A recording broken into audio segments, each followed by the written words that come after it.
Just tonight 모든 걸 포도게 해줘 덕분에 지금 기분이야 되지 Malegaon पूरे हिंदुस्तान में एक दीनी मिली शनाख्त रखता है और अल्हम्दुलिल्लाह हमारे शहर मालेगांव में ताउन करने वाले, मदद करने वाले कदम कदम पर मिलेंगे। और इसी तरह शहर मालेगांव की एक मशहूर व मारूफ अदारा सेवक educational social and welfare society जो अपने काम से जाना और पहचाना जाता है, गुज़िश्ता दिनों लॉकडाउन के अंदर भी सेवक सोसाइटी के ज़ेर एहतमाम राशन किट तकसीम की गई थी और बिला तशहीर तकसीम की गई थी।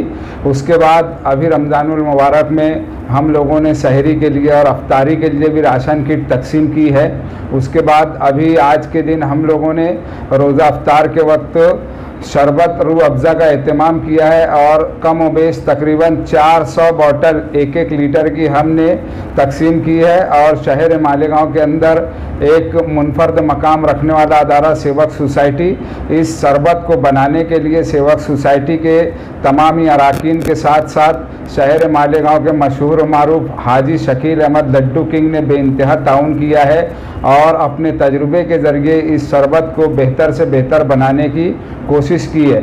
और इसी तरह आइंदा दिनों में भी सेवक सोसाइटी अपने कामों के ज़रिए इस खिदमत को जारी रखेगी और शहर मालेगांव के मुस्तहिकीन तक अपनी मदद का सिलसिला जारी रखेगी।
मालेगांव मुस्तफ़ा भंगार बाज़ार डायमंड कारपेट होलसेल रेट में कारपेट दिया जाता है। हर किस्म का यहाँ पर कारपेट दिया जाता है। हमारा पता याद रखें, मालेगांव मुस्तफ़ा भंगार बाज़ार डायमंड कारपेट होलसेल रेट में दिया जाता है।